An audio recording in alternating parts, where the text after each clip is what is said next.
Vamos a abrir nuestras Biblias en Romanos capítulo 12. Romanos capítulo 12, versículos 1 y 2.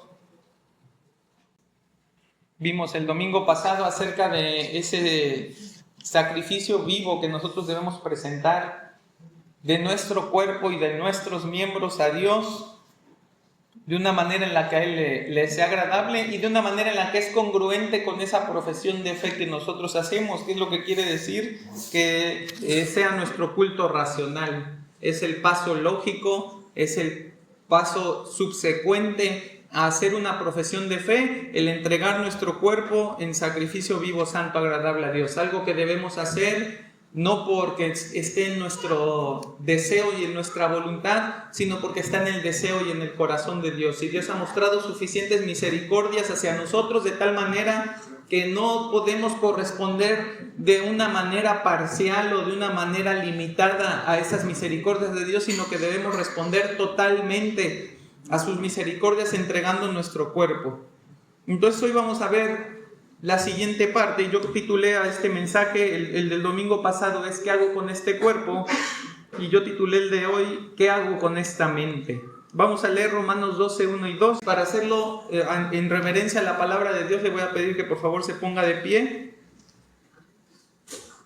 Y vamos a leer todos juntos los dos versículos, Romanos 12, 1 y 2. Comenzamos a la cuenta de 3, 1, 2, 3. Así que, hermanos, os ruego por las misericordias de Dios que presentéis vuestros cuerpos en sacrificio vivo, santo, agradable a Dios, que es vuestro culto racional. No os conforméis a este siglo, sino transformaos por medio de la renovación de vuestro entendimiento, para que comprobéis cuál sea la buena voluntad de Dios, agradable y perfecta.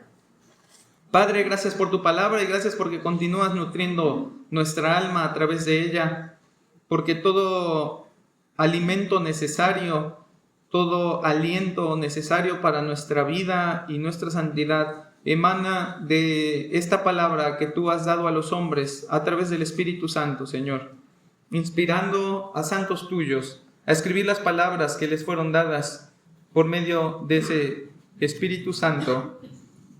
Y palabra a la cual nosotros vemos, Señor, como la autoridad absoluta de todo aquel que dice ser creyente y de todo aquel que dice ser tu Hijo. Señor, que con esa autoridad veamos siempre tu palabra y tus mandatos, no como consejos, Señor, que han de mejorar en algún sentido nuestra existencia, sino como deberes de vidas que han sido transformadas, que han encontrado lo mejor, Señor, en esta vida por medio de Jesucristo, y que ahora tienen que caminar en consistencia, en congruencia, en obediencia a la transformación que ha sucedido en nuestros corazones y en nuestras mentes por medio de esa obra redentora de Jesucristo. Señor, que seas tú quien hable, que seas tú quien nos dirija, que sea tu Espíritu Santo quien nos enseñe y nos haga entender lo que es necesario. Y Padre, que en la misma fuerza y el mismo poder del Espíritu Santo podamos poner en práctica esta palabra, haciéndonos, Señor, hacedores y no solamente oidores olvidadizos de lo que tú nos has querido hablar. Gracias, Señor, por la vida de todos los que están aquí. Haz que esta palabra sea personal, Señor. Guárdanos de la tentación de aplicar a cualquier otro lo que tú quieres que apliquemos primeramente a nuestro corazón. Y, Señor, guárdanos de ver las pajas de los ojos ajenos y no ver la viga, Señor, tan grande que obstaculiza nuestro camino a la santidad y con la cual tú quieres que lidiemos el día de hoy. Te ruego todo esto, Señor, en el nombre de tu amado Hijo Jesucristo. Amén. Bien, pueden tomar sus asientos, hermanos. Voy a comenzar hablándoles de una cosa que ustedes conocen, ¿sí? Una cosa que se le llama mundo, que la Biblia va a utilizar la palabra siglo en este caso para referirse a ello cuando dice no os conforméis a este siglo. Es la misma palabra griega que se utiliza para hablar del mundo. Y el mundo tiene un esquema que se repite era tras era y que no solamente se repite sino que se va perfeccionando. Sabemos que Satanás no es un ser perfecto, no es un ser omnisciente, no es un ser omnipotente, pero sabemos que tiene poder e influencia sobre el mundo y que va a utilizar ese mundo para todos sus fines malignos de la mejor manera posible. Pero dado que Él no es Dios y que Él sí puede aprender y que Él sí tiene que aprender, Él tiene que mejorar, ¿sí? Todas sus argucias van mejorando conforme va pasando el tiempo. Toda la manera en la que Él emplea esa maquinaria que nosotros conocemos como mundo va mejorando de tal forma que nosotros hemos nacido en una época en que demasiadas cosas son normales y demasiadas cosas van en contra de la voluntad de Dios, y nosotros nos hemos adaptado y nos hemos conformado a ese mundo. La realidad es que este mundo también se encuentra en un estado caído a consecuencia del pecado. Lo vemos en Romanos 8:20, dice: porque la creación fue sujeta a vanidad, no por su propia voluntad, sino por causa del que la sujetó en esperanza, porque también la creación misma será libertada de la esclavitud de la corrupción a la libertad gloriosa de los hijos de Dios, porque sabemos que toda la creación gime a una y aún está en dolores de parto hasta ahora. Parte de ese estado caído comprende la influencia predominante de Satanás para los propósitos que él tiene. 1 Juan 5:19 dice: sabemos que somos de Dios y el mundo entero está bajo el maligno, es decir, bajo el poder y la influencia del maligno. Hay una influencia de Satanás específicamente poderosa, ¿sí?, sobre los incrédulos. 2 Corintios 4:4 dice: en los cuales el Dios de este siglo cegó el entendimiento de los incrédulos para que no les resplandezca la luz del evangelio de la gloria de Cristo, el cual es la imagen de Dios. Y esa influencia de Satanás sobre aquellos que no han sido redimidos, que aquellos que no han nacido de nuevo por el evangelio, es una que no solamente les influye de manera secundaria, sino que realmente les dirige.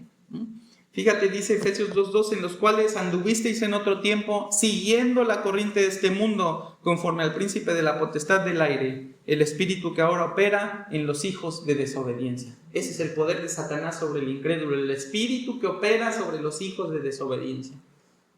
No es tan, y por eso es tan necesaria la redención a través de Jesucristo, porque hay una influencia del pecado, ¿sí?, y aprovechada por Satanás para dirigir la vida de los hombres a todo propósito maligno. No hay nadie que pueda venir a Cristo con ese espíritu que esté influenciándolo sobre él. No hay otra manera en la que alguien pueda ser salvo si no es Cristo quien le limpia de su pecado y lo libera de esa influencia. Ahora yo quiero hacer algunas aclaraciones, ¿no? La noción bíblica del dominio de Satanás sobre el mundo no le confiere ningún poder espiritual sobre la creación, sino la influencia sobre la misma a partir de la predominancia de pecadores que son contrarios a Dios y cuya voluntad es la de ir en contra de los preceptos divinos. ¿Qué quiero decir con esto? Satanás no puede hacer su propia creación. No puede hacer sus propios Pokémones y hacer una ballena que se parezca a la ballena que el Señor hizo. No puede actuar en los hombres de manera creativa porque Él no tiene conferido ese poder de parte de Dios y no tiene los atributos de Dios para poder hacer eso. Ahora, ¿qué sí hace Satanás? No sé si has visto cómo funciona, por ejemplo, nuestro sistema de vialidad. Van todos los coches en una dirección porque esa es la calle en la que en esa calle la dirección está marcada así. Un día viene una persona de tránsito, borra la flecha y la dirección en la que va esa calle y la pone a la inversa. ¿Qué van a hacer todos los coches en automático? Ya no van a tomarla. Porque ¿qué van a pensar? Voy a infringir la ley de tránsito. ¿Qué pasa cuando de repente estás en una calle y ponen un cono anaranjado? Y es una calle de 4 carriles y tú ves un cono anaranjado delante de ti. ¿Qué sabes que tienes que hacer? Evitarlo. No puedes pasar por encima del cono. Hay alguien que tuvo una necesidad específica, puso un cono allí y entonces te está impidiendo que tú sigas el flujo que tienes que seguir. Esa es la labor de Satanás. Utilizando todos los hombres que están bajo su influencia maligna y todos los medios y sistemas que han creado los hombres a propósito de esa influencia maligna, te pone conos, señalizaciones y te hace pensar que tú tienes que vivir por esos conos y por esas señales, porque si no lo vives así, no estás viviendo como viven los seres humanos.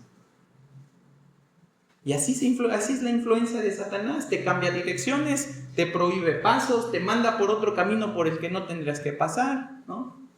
Y vivimos entonces en un mundo que no responde a la voluntad de Dios, sino responde a la influencia de Satanás. Por tanto, Satanás no gobierna sobre el mundo, más bien incide en el mundo utilizando todos los seres humanos y los recursos que esos seres humanos tienen a fin de crear una realidad que excluya a Dios. Esa influencia de Satanás sobre el mundo es temporal. Sabemos que Cristo gobierna sobre todo, que ha recibido toda potestad sobre el cielo y la tierra, y en su manifestación gloriosa va a asestar el golpe final a la influencia y obra de Satanás, condenándolo eternamente.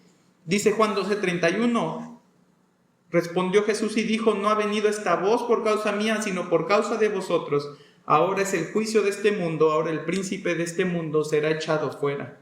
Para el creyente esa influencia y esa seducción a través de los esquemas del mundo operados por Satanás no tienen poder sobre él. Fíjate, 1 Juan 5:18, sabemos que todo aquel que ha nacido de Dios no practica el pecado, pues aquel que fue engendrado por Dios le guarda y el maligno no le toca.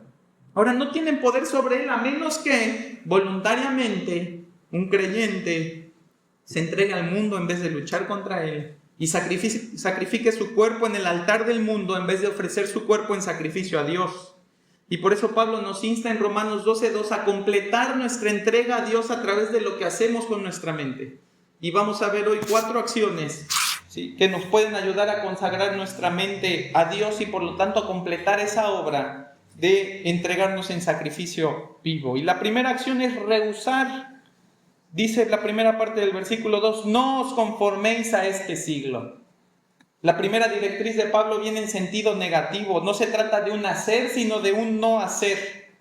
Conformarse viene del griego siskematizo, de donde nosotros creamos palabras, obtenemos palabras como sistematizar, esquematizar, ¿sí? Crear un esquema, una forma en la que algo suceda para que siempre te dé el mismo resultado. Se usa para decir que algo se amolda a otra cosa y que ese algo es transitorio, mutable e inestable. No puedes aplicar eso a Dios. Dios es inmutable, ¿sí? Dios es estable, Dios no es transitorio, Dios es eterno, ¿sí? Esa palabra tú no puedes aplicarla a Dios, el conformarse, porque Dios no se conforma a nada, pero nosotros sí. Nuestra naturaleza humana y temporal, ¿sí?, como una gelatina, se amolda al recipiente en el que la viertas. Toma una cubeta de playa, ahora ya las cubetas están más padres, antes eran muy simples, ahora tienen hasta la forma de los castillitos, ¿no? Toma una cubeta de playa, llénala de arena, ¿sí?, y conforme la vayas llenando va a tomar la forma de lo que está dentro. Cuando tú la voltees, ¿qué vas a tener allí? Una torre de un castillo. Es la misma idea, es el concepto, ¿sí?, sencillo de comprender, que no quiere Dios que nosotros tomemos la forma del mundo, que no quiere Dios que nos conformemos a ese mundo, pero que es tan natural que lo hagamos, que Dios nos tiene que decir, no lo hagas. Es la primera instrucción de, como es tan natural que te conformes a este mundo, no lo hagas. Tienes que ser consciente de cuál es la forma de este mundo para no hacerlo. Tienes que ser sagaz para entender cuáles son las maquinaciones, las estrategias, los esquemas que Satanás ha empleado en este mundo para no hacerlo. Y yo tomé un ejemplo, ¿no?, algo en lo que creo que todos vamos a coincidir de una u otra manera, pero tomé el ejemplo del noviazgo.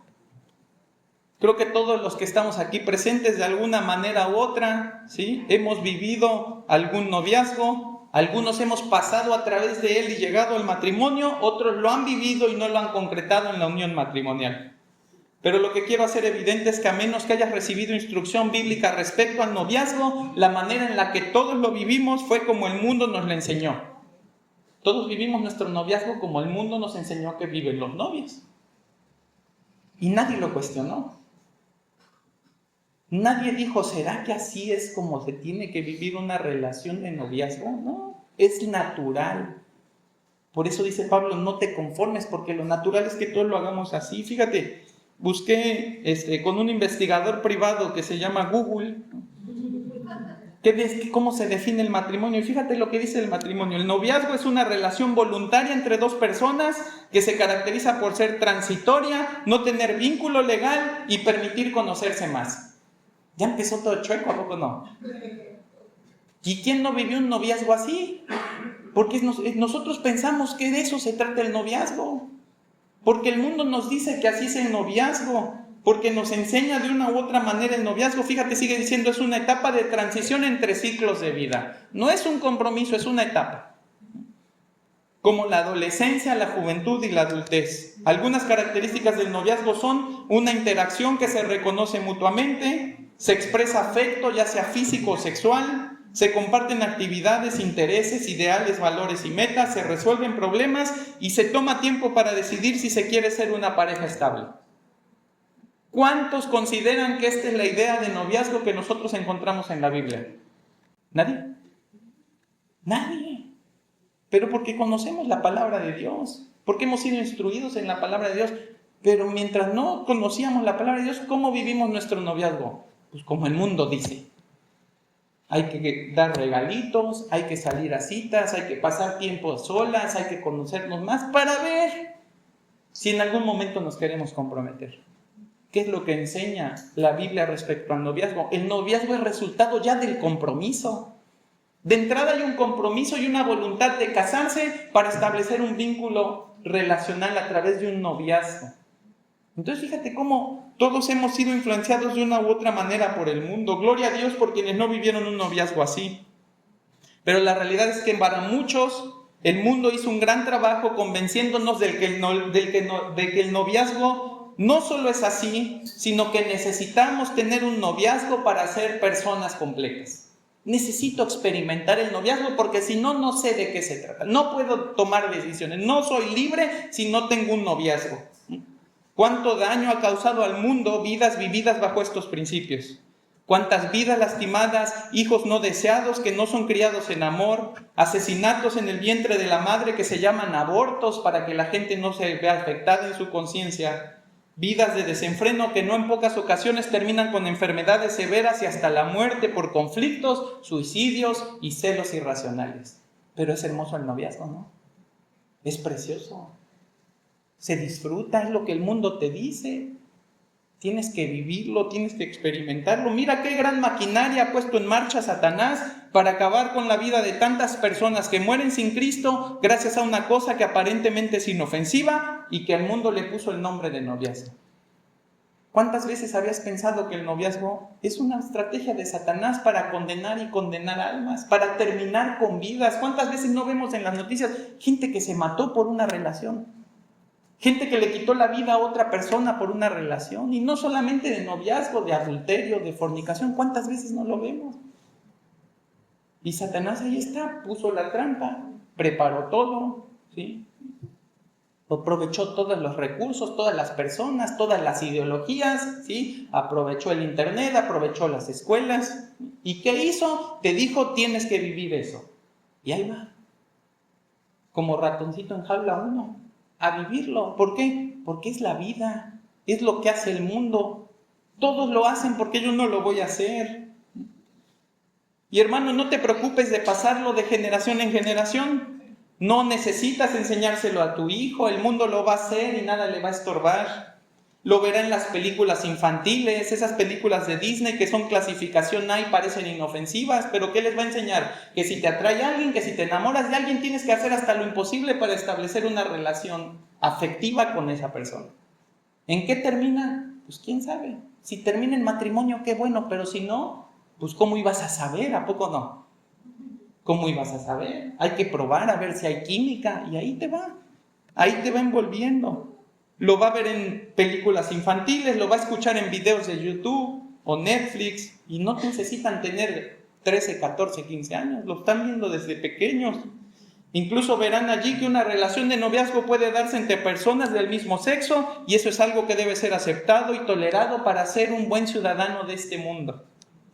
Lo verán en sus compañeros de la escuela, en las salas de cine, lo hablarán en grupos de WhatsApp e incluso llegará hasta las iglesias. Hay iglesias que enseñan cómo llevar un noviazgo que no tiene nada que ver con lo que enseña la Biblia del noviazgo. Es como, a ver, te voy a enseñar cómo fracasar bíblicamente, pero no utilizan la Biblia para nada. De tal forma que el anhelo de tu hijo, más temprano que tarde, ¿cuál va a ser? Quiero tener una novia. Y no se lo puedes negar, es su derecho. El mundo le enseñó que es su derecho. Su carne lo desea, ¿sí? El mundo se lo permite. ¿Quién eres tú para impedírselo? Eres un retrógrado. Eres un cerrado. ¿Cómo crees? Todo el mundo lo hace, ¿por qué no lo voy a hacer yo? Esa maquinaria llamada noviazgo es solo una parte de esa gran y compleja estructura llamada mundo que está dispuesta para conformar al hombre a imagen del pecado y no a imagen de su creador. Hay miles o millones de maquinarias andando simultáneamente y millones de versiones adaptadas para las concupiscencias de cada corazón. Éxito profesional, liberación femenina, gusto por la música, conciencia social, noches de bohemia, grupos de intelectuales. Claro que hay otras perversiones que son mayores y cuya inmoralidad no debemos mencionar aquí, pero también hay otras formas cuya religiosidad y moralidad produce una apariencia de piedad que no refleja la verdadera condición del corazón pecaminoso. Satanás es demasiado astuto como para querer atrapar a todos con la misma trampa. Él sabe que muchos caerán con la pornografía y la drogadicción, pero que otro tanto igual va a caer en la trampa de la vida filantrópica y las acciones de caridad. Y por eso toma tanta importancia este primer mandato de Pablo, dada la naturalidad y la facilidad con la que el mundo nos conforma a sus esquemas, dado que pasamos más parte de nuestra vida aprendiendo de este mundo que del Señor, y dado que tenemos acceso y hoy más que nunca a tanta información de este mundo como queremos, lo primero que el Señor pide de nosotros es que hagamos un alto. Para ahora, es lo que está diciendo, detente de inmediato. Rehúsa conformarte a las maneras de este mundo porque todas son impías, ninguna de ellas agrada a Dios. No te conformes a este siglo es un llamado a dejar de vertirte sobre los moldes del mundo, ya sea que lo estés haciendo consciente o inconscientemente, pasiva o activamente, porque todo el mundo es contrario a Dios. Dice que aquel que se constituye amigo del mundo, ¿en qué se constituye? Y no lo pensó, no dijo, yo quiero ser enemigo de Dios. No, él dijo, yo quiero ser amigo del mundo. Pero es el resultado y no lo puedes desligar. No puedes crear una asociación al mundo sin crear una disociación con Dios. Establécete, decídete a ser amigo del mundo, vivir conforme a lo que el mundo dice, de la manera en la que el mundo enseña, e inmediatamente estarás viviendo en contra de Dios y haciendo de Dios tu enemigo. No tomes las definiciones del mundo, los hábitos del mundo, las metas del mundo, los anhelos del mundo. Deja de ser como el mundo porque nada de eso te acerca a Dios ni te permite hacer una entrega total de tu vida a Él. Eso es lo que está diciendo. Tienes que entregarte como sacrificio vivo, santo, agradable a Dios. ¿Cómo lo vas a hacer? No te conformes a este siglo. ¿Cuál es el logro del mundo en la vida del creyente? Fíjate que dice Marcos 4:18. Dice, estos son los que fueron sembrados entre espinos. Está hablando de la parábola del sembrador. Dice, los que oyen la palabra, pero los afanes de este siglo, de este mundo, el engaño de las riquezas y las codicias de otras cosas, entran y ahogan la palabra y se hace infructuosa. Hermano, el corazón que ama al mundo no es un corazón donde puede germinar el Evangelio. Donde el Evangelio puede crecer, puede ser nutrido, puede hacerse firme y dar fruto para gloria de Dios. Si tú te estás conformando a este mundo, viviendo como este mundo vive, aceptando cuáles son sus términos y condiciones y adaptándote a ellas porque tienes que encajar, estás encajando, pero no solamente en el mundo, estás encajando también en el infierno. Es exactamente el molde que todas las personas que están en el infierno tienen. Es esa forma. Hacen lo que el mundo quiere hacer, anhelan lo que el mundo les quiere vender como buena idea y se entregan a ello. El mundo puede entretenerte también haciéndote pensar que te estás ocupando de las cosas que son realmente importantes para que descuides tu afecto por las cosas de Dios. Tengo que desvelarme todas las noches que sea necesario para alcanzar un título, un buen promedio, un aumento de trabajo, pero no puedo desvelarme yendo a una reunión orando. Esa es la idea del mundo. ¿De qué se trata? De que saque 10, porque si saco 10 siempre, cuando salga me van a ofrecer los mejores puestos, y si me ofrecen los mejores puestos, tengo resuelta gran parte de la vida, y si tengo resuelta gran parte de la vida, puedo vivir como quiera, me puedo casar como quiera, puedo viajar a donde quiera. tengo que entrarle al juego porque de otra manera no se puede jugar. Exactamente esa es la idea que te quiere vender el mundo. Que si no juegas el juego como el mundo dice, no vas a poder tener nada más. No importa que Dios sea soberano. No importa que Dios alimente a las aves del campo y que vista los lirios, ¿sí?, que están en los ríos. No importa, porque el mundo dice que tiene que ser así y si no lo hago así no lo voy a alcanzar. ¿Te das cuenta cómo es el corazón de un no regenerado? No nos podemos conformar a este siglo. Tengo que trabajar duro para ofrecerle a mi futura esposa una seguridad económica, aunque no pueda ofrecerle ningún tipo de seguridad espiritual y emocional. Lo importante es que no le falte nada, ni a mi esposa ni a mis hijos. Y tengo que trabajar duro, tengo que hacer sacrificios. Entre esos sacrificios, pues todo lo que tenga que ver con el Señor, todo lo que tenga que ver con seguir a Dios. No, Dios no se va a encargar de mí si no hago estos sacrificios ahora. Nos vende la idea del mundo, que todo eso está en nosotros, que todo depende de nosotros, que Dios nada más está viendo allí cómo pasamos como moscas y que no se interesa por sus hijos. No es la realidad. No es que todo lo anterior sea malo, lo podemos hacer en el orden correcto, piadosamente y agradando a Dios. No hay problema con tener un título profesional. El problema es anhelar más el título que al Señor y estar dispuesto a sacrificar todo lo que sea necesario por el título y no estar dispuesto a sacrificar todo lo que sea necesario por el Señor. Voy a ser un discípulo titulado con 8, con 9 y si se puede con 10, pero seré un discípulo antes que un profesional. Quiero ser el próximo gerente de la empresa, pero anhelo más el carácter de Cristo. Voy a ser el cristiano gerente si Dios me lo permite, pero sin comprometer mi fidelidad a Dios. No es primero la gerencia y después Dios.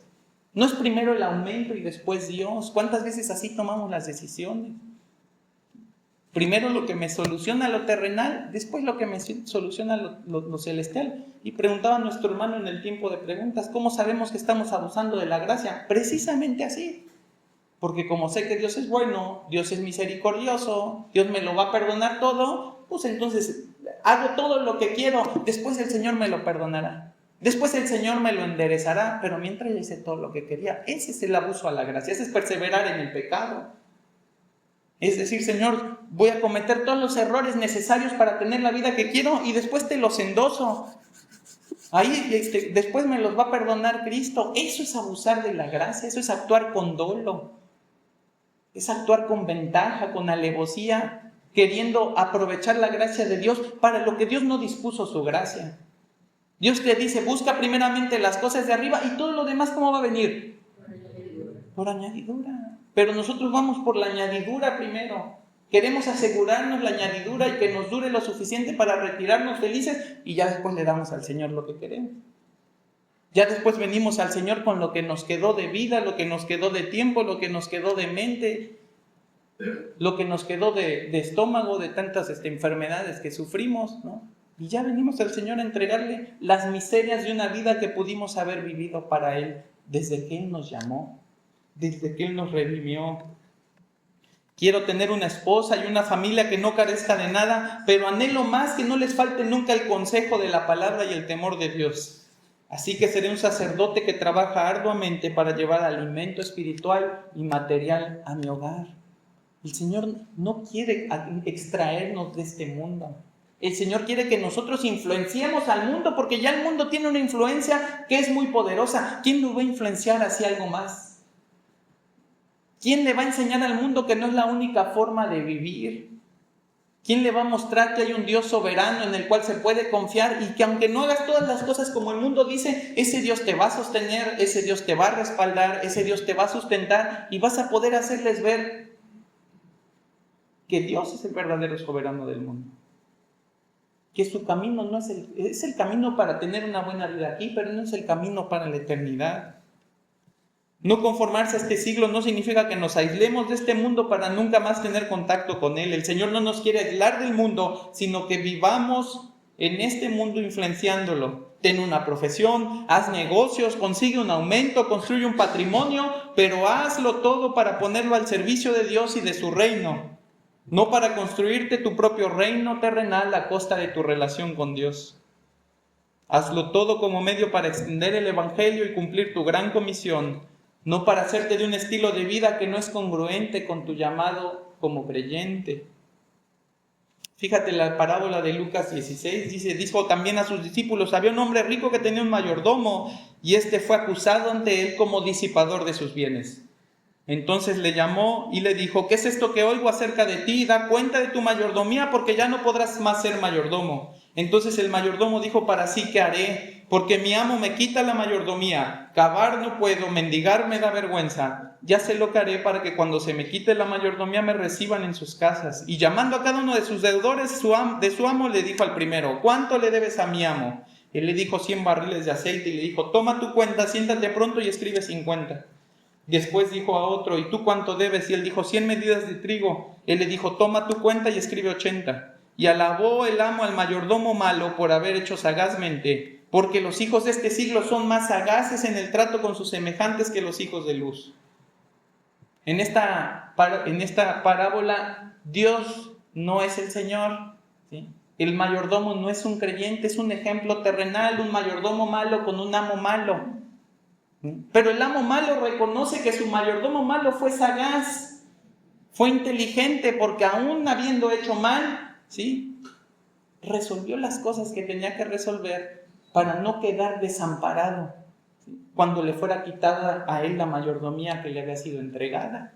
Ahora, no está diciendo el Señor en esta parábola, haz lo que tengas que hacer. No, no es eso. Fíjate qué es lo que está diciendo y qué es lo que quiere enseñar Jesús. Dice, y yo os digo, ganad amigos por medio de las riquezas injustas, para que cuando éstas os falten, los reciban en las moradas eternas. ¿Qué es lo que quiere Jesús de nosotros? Que seamos sagaces. Utiliza el sistema del mundo.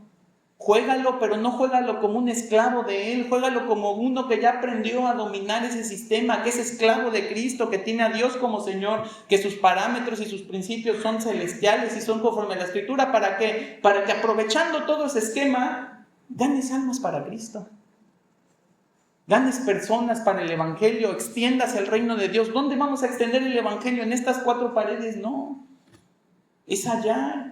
Es donde se está la gente perdiendo, es donde la gente está haciendo sus maldades, donde el sistema es injusto, donde las riquezas se obtienen de mala forma.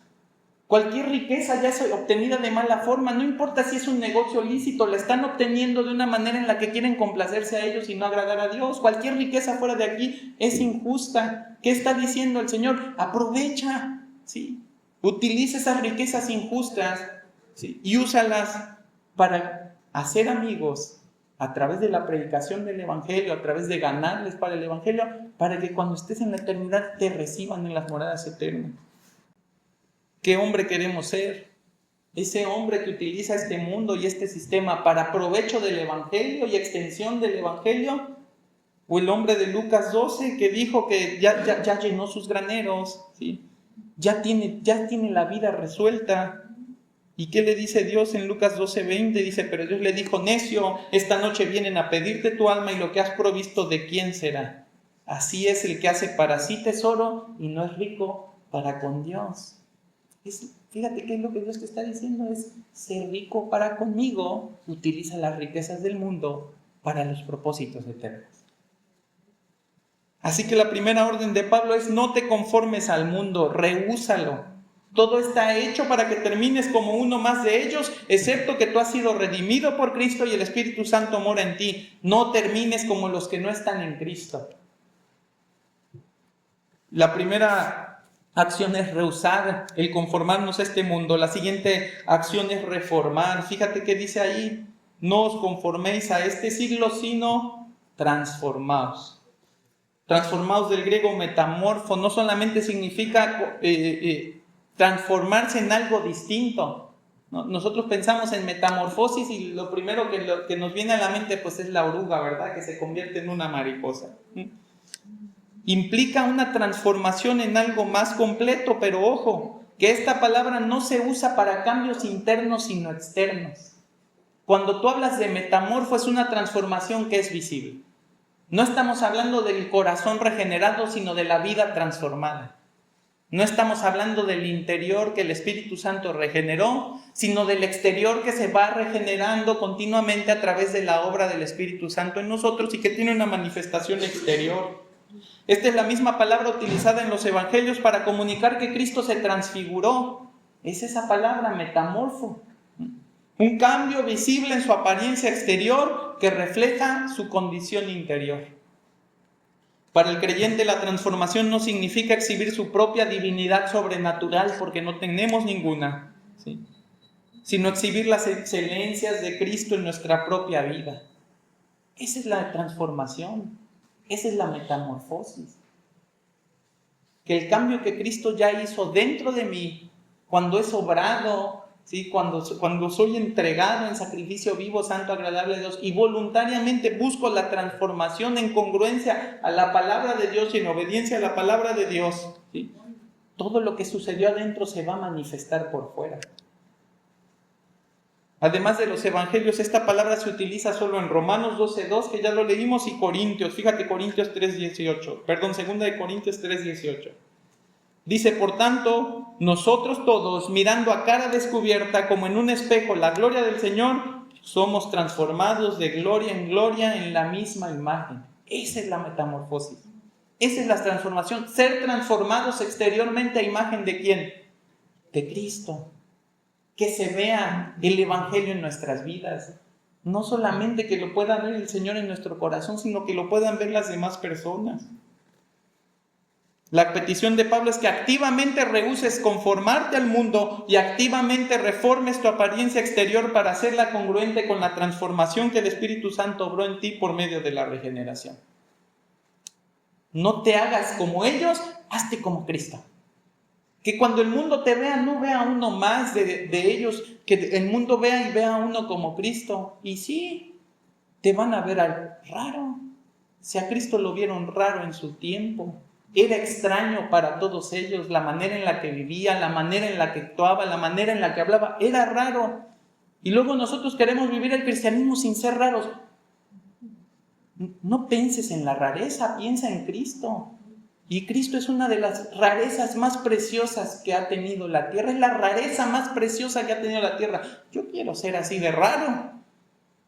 Yo quiero ser así de extraño para el mundo, que cuando me vean digan, ¿y este quién es? ¿Este de dónde salió? Parece marciano. No es como todos nosotros.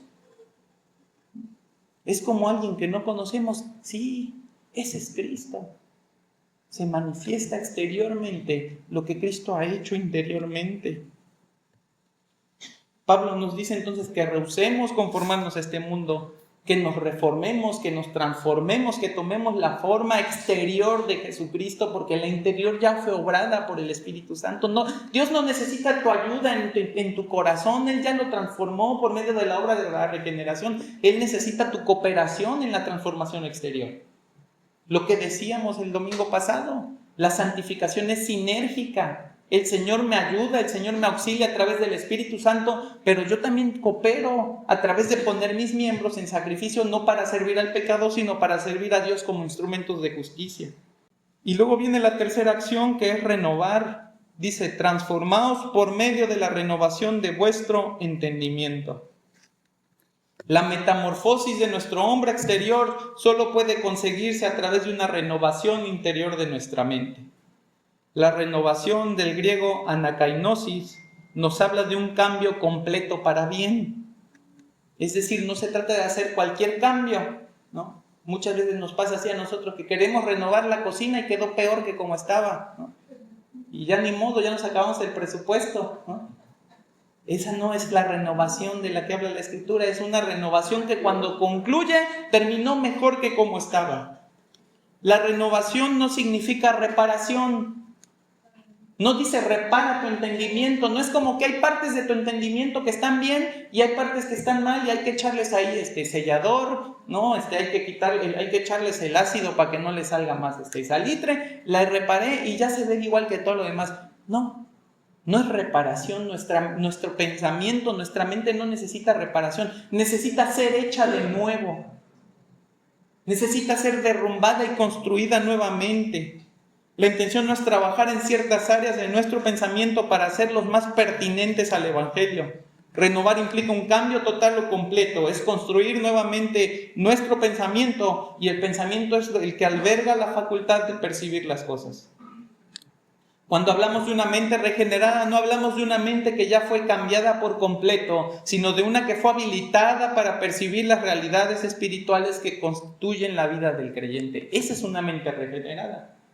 Yo no pienso idéntico a Cristo en este momento, pero puedo percibir por la obra de Dios las cosas que Cristo percibía, las cosas espirituales.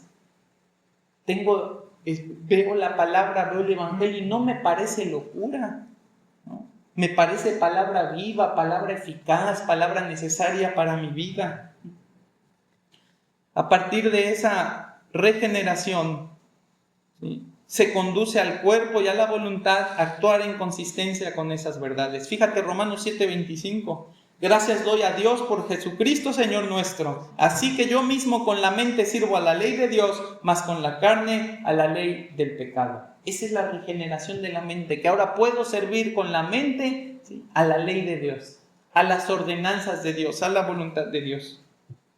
Entonces el propósito de la renovación de la mente no es habilitarla para hacer la voluntad de Dios, eso ya lo hizo el Espíritu Santo.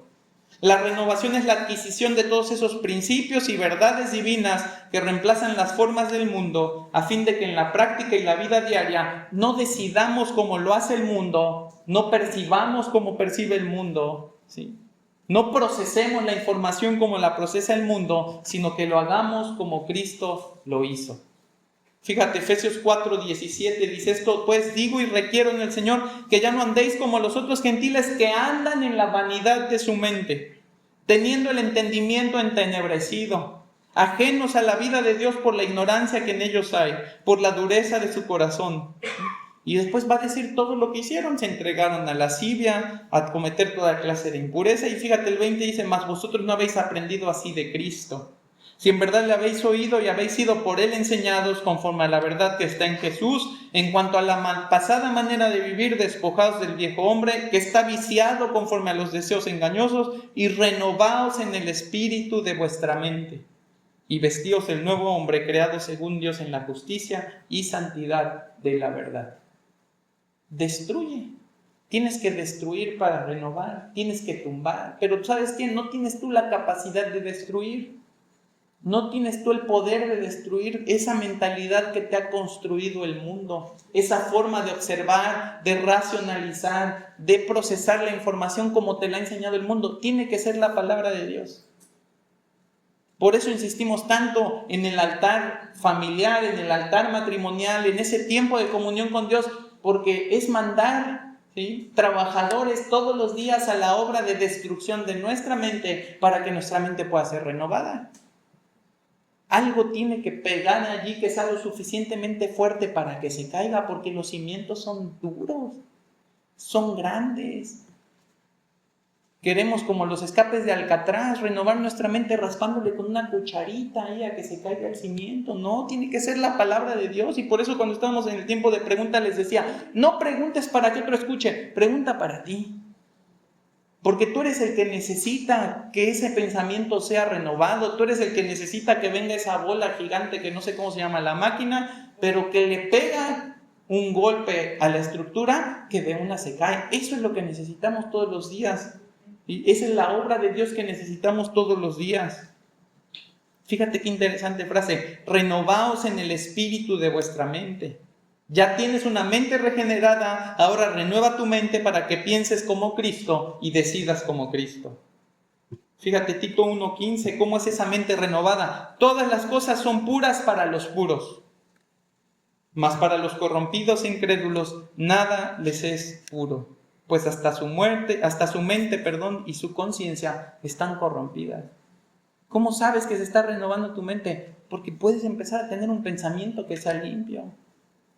Una de las primeras manifestaciones de una mente regenerada es que ya abandonó el doble sentido, que ya no hace esos chistes soeces que nada glorifican a Dios y nada le traen dignidad al hombre.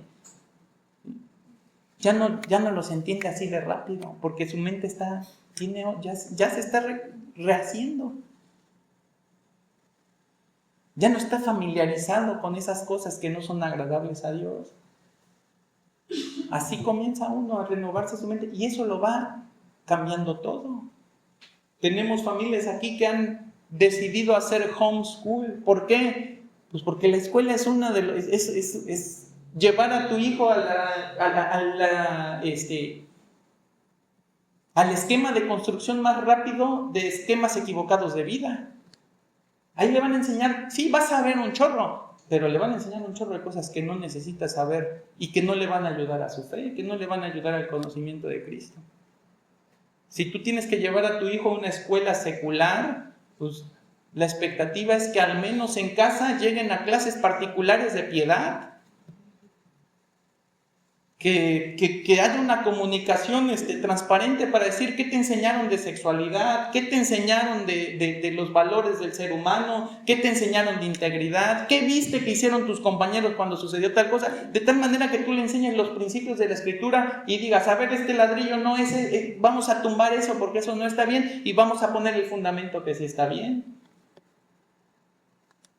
No tiene nada de malo llevar a los hijos a la escuela. Lo que tiene de malo es pensar que la escuela los va a enseñar a ser ciudadanos del mundo. Porque sí, si quieres que sean ciudadanos del mundo, ahí están bien.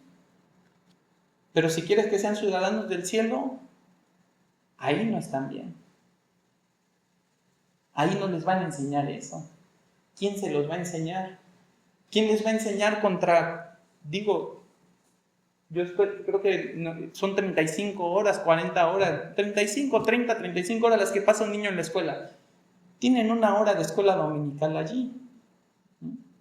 ¿Cuánto crees que podrán tumbar de lo que se formó?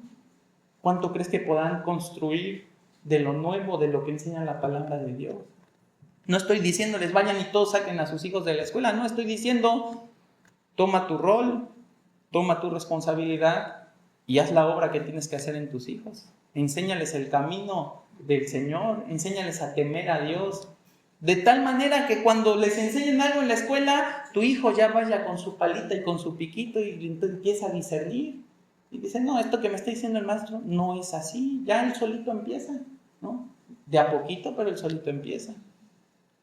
Ya no eres tú nada más tratando de descifrar, ya es él a través de lo que le has enseñado en la Escritura, tratando de derrumbar todo para que no llegue a la universidad y tú digas, ¿y ahora cuándo se le hizo este cimiento que yo nunca le enseñé? Y ahora vive por ese camino, cambió la vida de Cristo por esa y tú dices, ¿qué fue lo que pasó?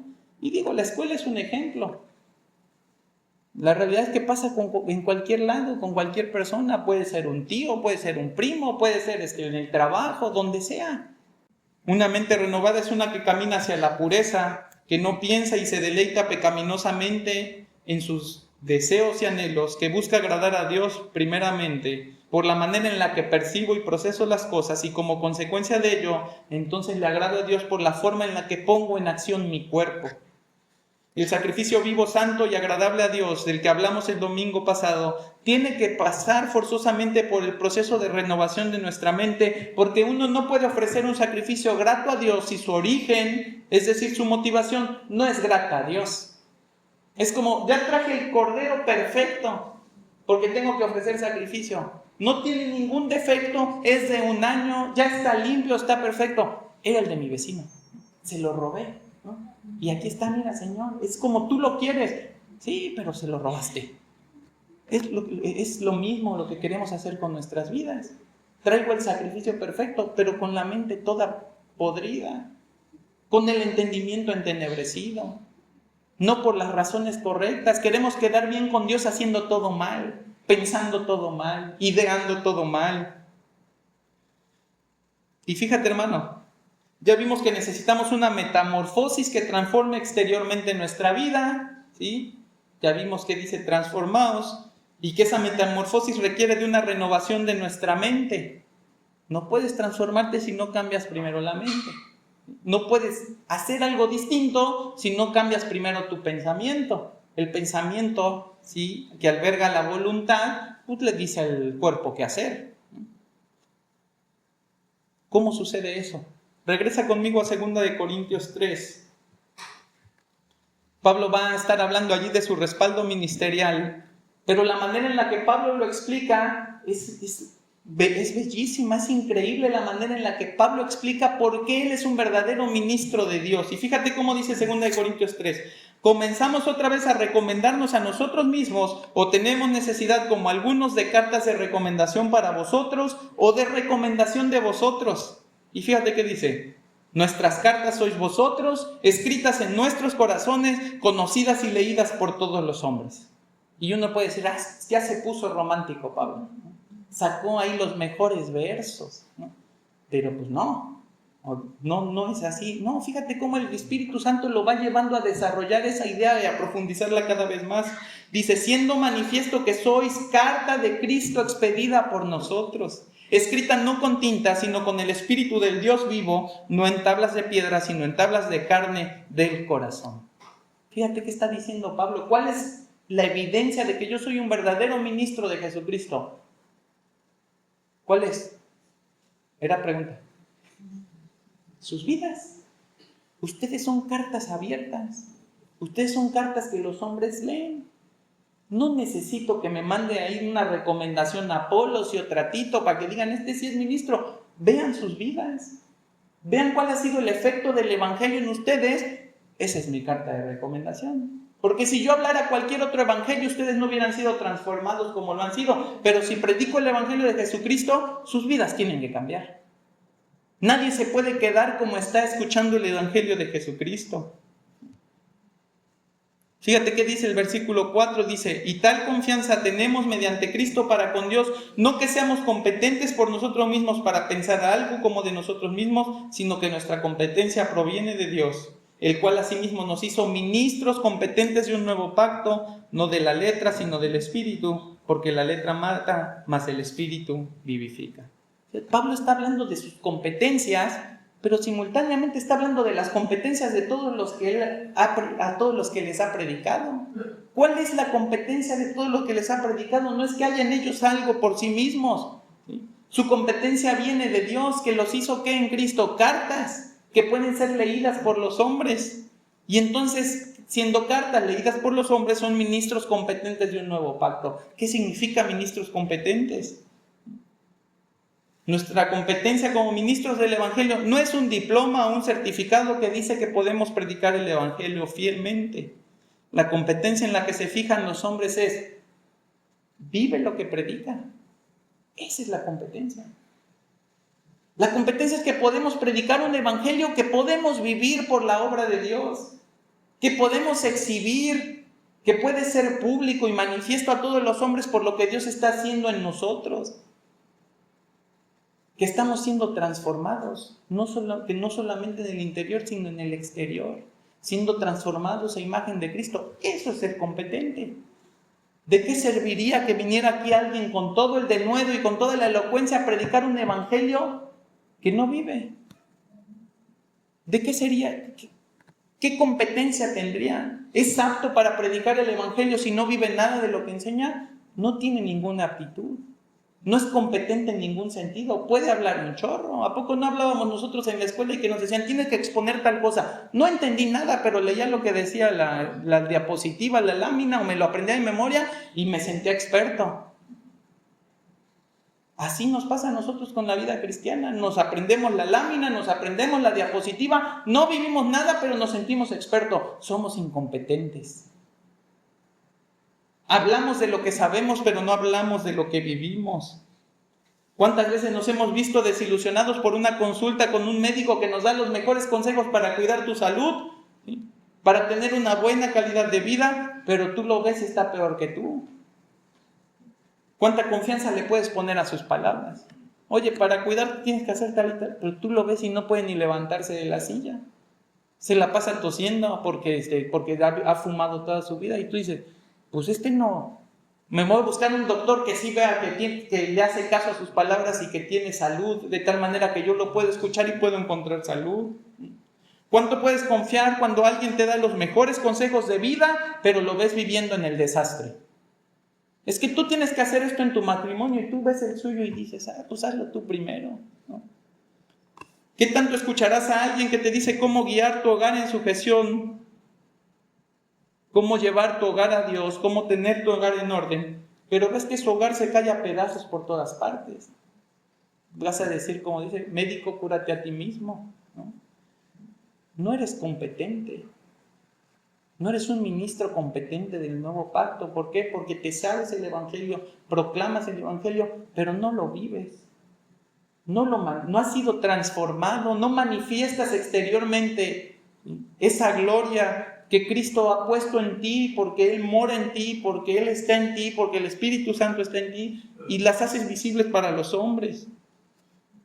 Nuestra competencia respecto al Evangelio es que vivimos celosamente la verdad del Evangelio. Sin una vida que respalde tu mensaje, tú puedes estar gritando la solución a los cuatro vientos, pero no haber experimentado los efectos en tu propia vida.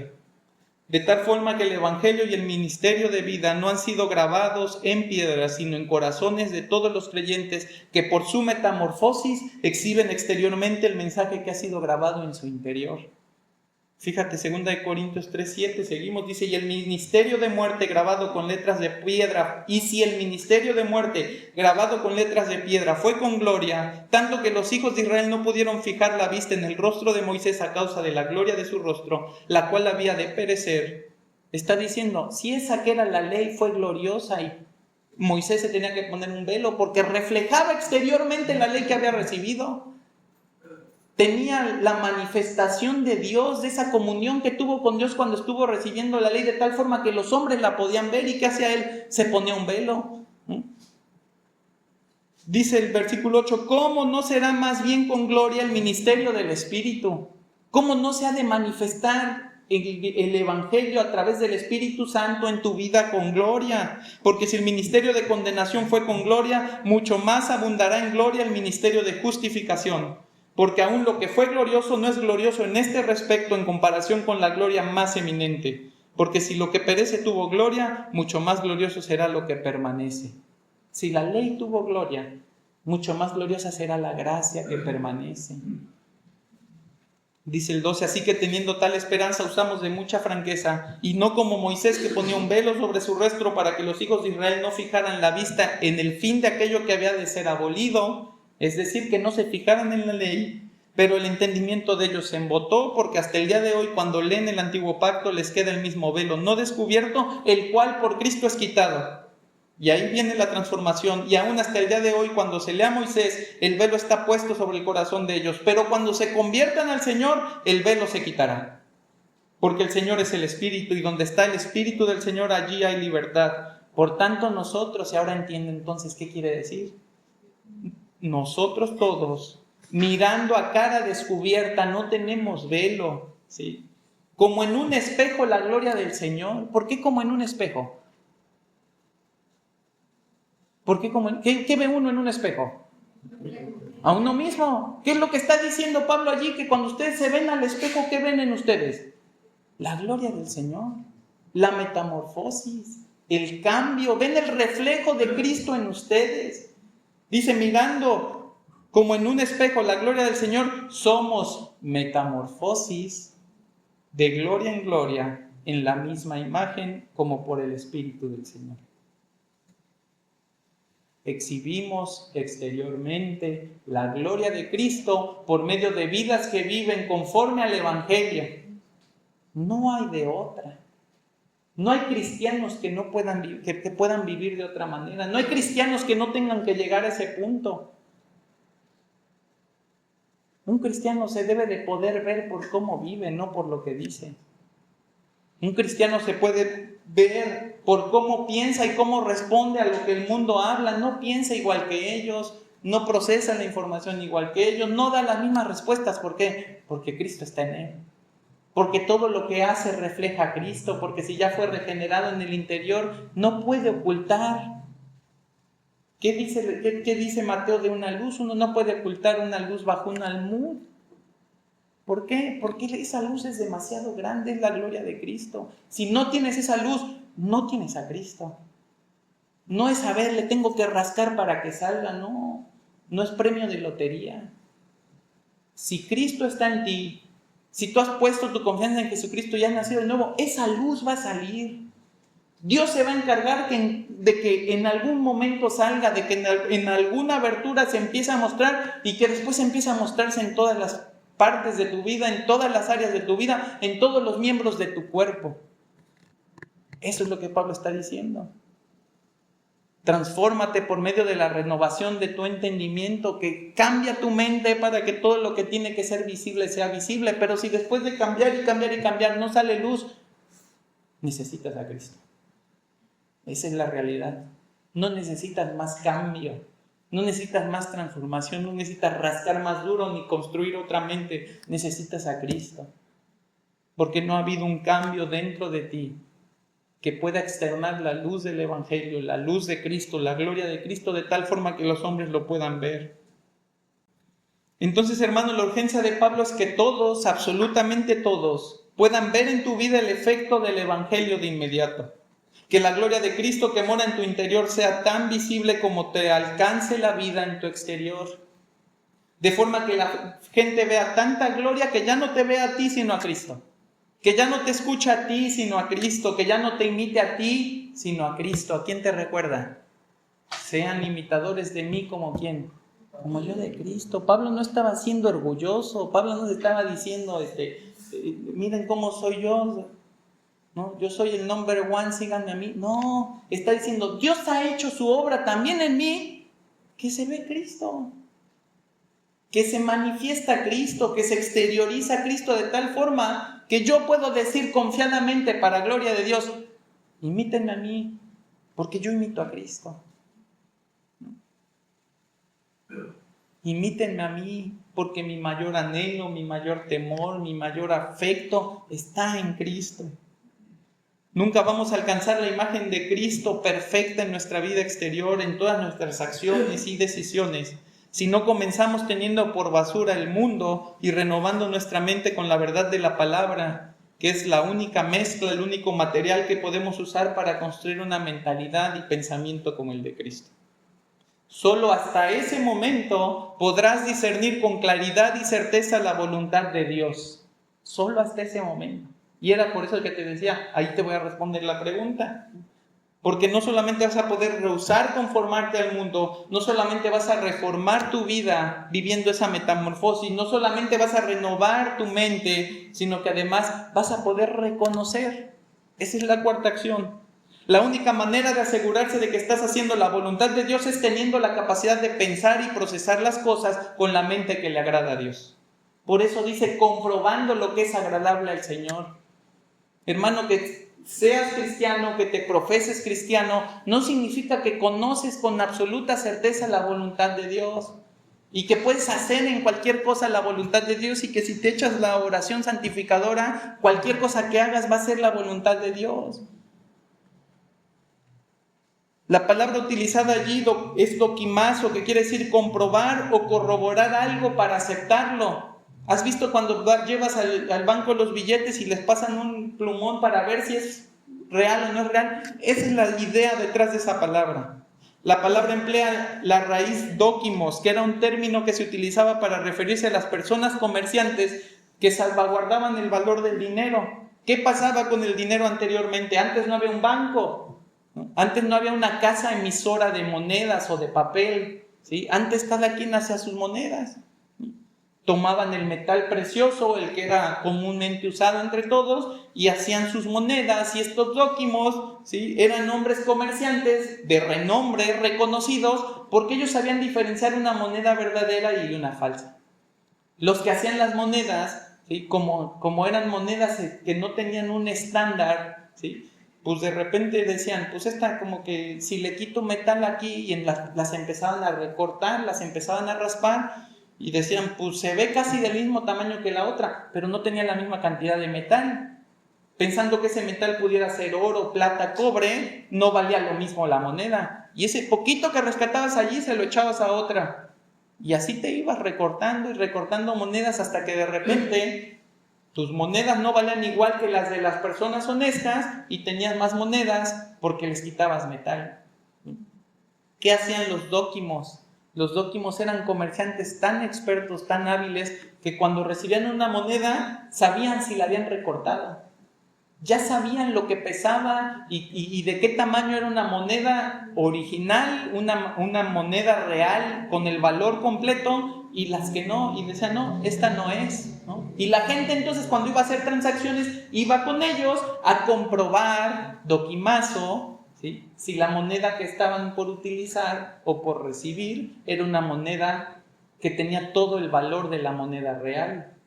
No era una moneda, en ese sentido, ¿cómo le llamamos cuando? Falsa, ¿no? ¿Alguien dijo por allí? Apócrifa, ¿no? Entonces, hermano, la idea detrás de Dokimazo es que tú y yo, transformando nuestra vida, no conformándonos al mundo, renovando nuestras mentes, nos volvemos peritos de la voluntad de Dios. Nos volvemos capaces de discernir cuál es la voluntad de Dios. A mí no vienen y me cuentan. A mí no vienen y me dicen, hermano, es que me quiero casar con esta persona y pues yo lo veo que no es constante, pero se ve que sí ama a Dios. No. Si amar a Dios sería constante. Estás agarrando una moneda que no es. Y estás prefiriendo agarrarla por tu urgencia, por tu prisa, y tú dices, me lo está mandando Dios. No es. Y te lo tiene que decir alguien más, porque eres tan ingenuo, eres tan perezoso y tan poco diligente en conocer la voluntad de Dios, en renovar tu mente y en entregar tu cuerpo, que tú no lo puedes discernir. Y sale peor, porque tú ves que te lo dice alguien, te molestas. Es que no entiende. Es que si le hubiera contado todo como... No, es que no le hubiera dicho eso. Y ahí estás dándole vueltas hasta convencerte de que estás haciendo la voluntad de Dios. ¿Y qué crees? No la estás haciendo. Estás agarrando la voluntad falsa, que no es la voluntad de Dios, y estás llamando la voluntad de Dios. Cuando sucumbimos ante las simplezas de este mundo y sus trampas, adoptamos pensamientos, tendencias y metas, y muchos corremos la tentación de llamarlo la voluntad de Dios. Es que Dios quiere que tenga una mejor vida y eso requiere más compromiso en el trabajo. Es que Dios quiere que viva mejor, ¿sí? Y pues tengo que hacer esas inversiones o tengo que abrir ese negocio que quiero abrir. Es que Dios quiere que sea feliz y como esta mujer o este hombre que tengo ya no me hace feliz, pues entonces me divorcio de este y voy por el que sí me hace feliz. Es que Dios quiere que tenga paz y hacer las cosas como a mí me gustan me hace sentir paz. Y así nos vendemos la voluntad de Dios, falsificaciones de la voluntad de Dios. Nos atrevemos con irreverencia, ¿sí?, a llamarlo voluntad de Dios, y cuando las cosas salen mal decimos, Señor, ¿qué pasó? ¿Qué no estábamos en lo mismo en esto? ¿Qué no esta era tu voluntad? ¿Qué no querías que yo hiciera eso? Ya estábamos puestos de acuerdo, yo te pedí, yo te oré, me enseñaste ese versículo mal aplicado, fuera de contexto, pero que decía, ¿no? Y decimos, Señor, ¿por qué me estás fallando ahora? Y empezamos a vivir las consecuencias de nuestras malas decisiones y ¿qué decimos? El Señor no es bueno. El Señor no me cuida, fíjate cómo me deja sufrir. No es misericordioso, no es benevolente, porque ve, yo estaba haciendo su voluntad y mira dónde terminé. Únicamente una mente renovada puede comprobar la voluntad de Dios. Únicamente una mente que destruyó todo lo que este mundo le dio y construyó su manera de pensar y de razonar con base en la Escritura, puede estar segura de hacer la voluntad de Dios. Y la voluntad de Dios tiene 3 características que vemos aquí. Es buena, quiere decir que desde su origen es nacida de la bondad y la honorabilidad de Dios. Es agradable, que lo vimos la vez pasada, quiere decir que complace a Dios al ser aceptable para Él. Y es perfecta, que quiere decir que no tiene faltantes, que no tiene falencias, es completa. Hermano, nuestra vida vive peligro constante de conocer la voluntad de Dios y no hacerla, y de confundir la voluntad de Dios con la nuestra y también fallar en hacerla. Y no sé a ti, hermano, pero a mí me causa terror pensar en todo lo que he hecho atribuyéndoselo a la voluntad de Dios y pensar que todavía soy susceptible a caer en la idea de pensar que estoy viviendo bajo la voluntad de Dios, y por no haber renovado mi mente y por no haber sido transformado para exhibir el carácter de Cristo, derrumbando todo lo innecesario, todo lo inútil en mi pensamiento y construyendo y poniendo todo buen fundamento a través de la palabra de Dios, seguir haciendo cosas pensando que es lo que Dios quiere. Y con ellas desobedecer a Dios, ser contrario a Dios, ¿sí? Y desagradarle en todo lo que haga. Necesitamos tener la certeza de que no seguiremos haciéndolo así, porque esos no son los identificadores de un nacido de nuevo. Quiero terminar con esta parábola, Lucas 12:41. Dice, entonces Pedro le dijo, Señor, ¿dices esta parábola a nosotros o también a todos? Y dijo él, Señor, ¿quién es el mayordomo fiel y prudente al cual su señor pondrá sobre su casa para que a tiempo les dé su ración? Bienaventurado aquel siervo al cual cuando su señor venga le haya haciendo así. En verdad os digo que le pondrá sobre todos sus bienes. Mas si aquel siervo dijera en su corazón, mi señor tardará en venir y comenzaré a golpear a los criados y a las criadas y a comer y beber y embriagarse, vendrá el señor de aquel siervo en el día que no se espera y a la hora que no sabe y le castigará duramente y le pondrá con los infieles. Y fíjate que dice el 47, aquel siervo que conociendo la voluntad de su señor no se preparó ni hizo conforme a su voluntad, ¿cuántos azotes recibirá? Muchos. ¿Entiendes por qué necesitas comprobar cuál es la voluntad de Dios? Porque tienes la obligación de hacerla. Ahora tú dices, bueno, me salvo. No la sé. Y si no la sé, fíjate qué dice el 48. Mas el que sin conocerla hizo cosas dignas de azotes, será azotado poco. Y tú dices, bueno, ya me salvé. Pero fíjate que dice, porque a todo aquel a quien se ha dado mucho, mucho se le demandará. Y al que se le haya confiado, y al que mucho se le haya confiado, más se le pedirá. Pero ¿qué dice el versículo 46? ¿Dónde termina el que no hace la voluntad de su Señor? Dice, vendrá el Señor de aquel siervo en día que éste no espera, y a la hora que no sabe, y le castigará duramente, y le pondrá con los infieles. Ahí terminan los dos. Unos azotados mucho, otros azotados poco.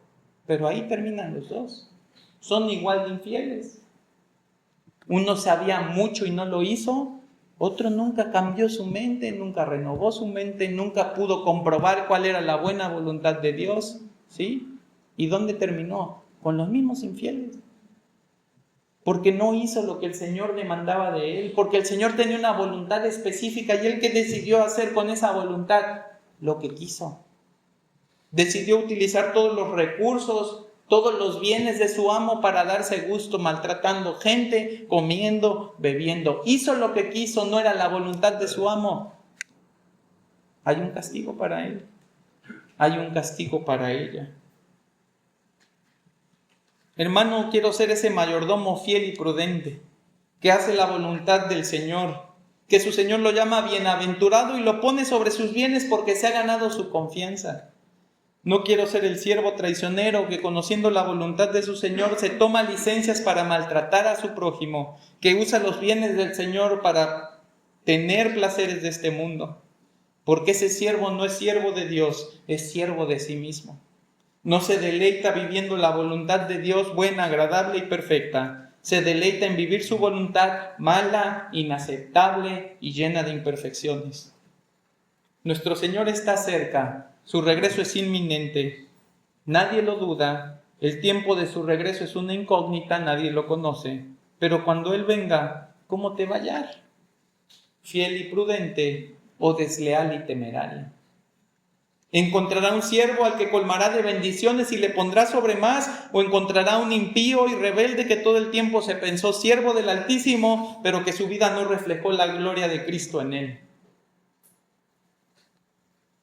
¿Qué cristiano serás?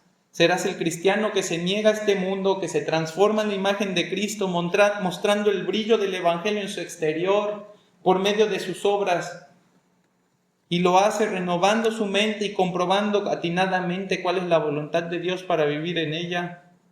¿O serás aquel siervo que conociendo la voluntad de su Señor no se preparó ni hizo conforme a su voluntad y será azotado mucho? ¿O serás el siervo que sin conocerla hizo cosas dignas de azotes, pero nunca renovó su mente, vivió toda su vida pensando que agradaba a Dios, fue negligente en estudiar la palabra para conocerle y en orar para alinear su voluntad personal a la voluntad de Dios? Hay esperanza y confianza en Cristo. Si tu corazón no ha sido cambiado y sigues viviendo como vive el mundo, hacer la voluntad de Dios no es algo que te atrae. Ir en contra de las cosas que esta vida ofrece te parece más importante que Dios. Es muy probable que no hayas creído el Evangelio verdaderamente. Hoy es día de salvación, es día de confesar tus pecados, es día de clamar por misericordia a través de la obra y los méritos de Jesucristo. Y si eres un creyente que lucha en su vida y mente entre los afectos al mundo y hacer la voluntad de Dios, ve a Él con reconocimiento de tu culpa, confiesa tus pecados, clama por su perdón, pídele convicción para entregar tu cuerpo en sacrificio vivo y renovar tu mente para comprobar y vivir en su buena voluntad. Haz lo que tengas que hacer, pero hazlo ya, porque el regreso de Cristo está cerca. Y cuando Él vuelva, hallará fe en ti. Encontrará la fe de Jesucristo en tu corazón, la obediencia de un nacido de nuevo en tu vida, las acciones de alguien que conoce la voluntad de Dios y que vive en la voluntad de Dios. Vamos a ponernos de pie, hermanos. Padre, gracias por esta tarde, gracias por tu palabra, gracias porque eres bueno, Señor, en darnos el mensaje que nuestro corazón necesita oír, que nuestra vida necesita para negarnos a todo lo que la carne nos pide, para negarnos a este mundo que nos quiere ser y hacer todo lo contrario a lo que tú eres, Señor. Y para ser conscientes de que no podemos vivir tu voluntad a tientas, Señor. No podemos vivir tratando de adivinar cuál es tu voluntad o suponiendo que hacemos tu voluntad. Necesitamos tener la certeza absoluta de que todo lo que estamos haciendo lo estamos haciendo conforme a tu voluntad. De tal manera que tú seas honrado, tú seas glorificado, Señor. Y tú recibas el fruto que demandas de cada uno de tus hijos, Padre. Ayúdanos, Señor, danos las convicciones que nos faltan, el entendimiento del que carecemos, para entender y ver nuestras debilidades, ver esos muros, Señor, esos cimientos que hemos levantado con principios de este mundo y derrumbarlos, Señor, sustituirlos por un fundamento firme, Señor. Uno que está construido sobre la roca, uno que no será movido, Señor, sin importar qué tan grande sea la tormenta o qué tan dura sea la angustia. Que podamos recibir tu ayuda por medio del Espíritu Santo para que nuestra vida manifieste en el exterior la obra que Cristo hace en nuestro corazón. Y si alguno, Señor, de los que está aquí no ha puesto su fe en Jesucristo, no ha reconocido sus pecados, no ha reconocido, Padre, que tú tienes dispuesto para todo pecador un castigo y que ese castigo es la muerte eterna, la separación eterna, que no podremos habitar contigo en la santidad y en la eternidad recibiendo todo bien, sino que habitaremos en la condenación del infierno, recibiendo el pago justo por todas nuestras maldades. Señor, que tú le traigas a convicción de pecado, que tú obres en su vida regenerando su corazón y dándole, Señor, en Jesucristo, la esperanza eterna que descansa en los méritos de su obra vicaria, de su obra en la cruz, y que no descansa, Señor, en ningún sentido, en una de nuestras obras o en alguna, Señor, de nuestras acciones. Te adoramos y te bendecimos, lleva con bien a tu iglesia, guárdala, Señor, síguela edificando y santifícala para todos tus propósitos. Te lo ruego en el nombre de tu amado Hijo Jesucristo. Amén.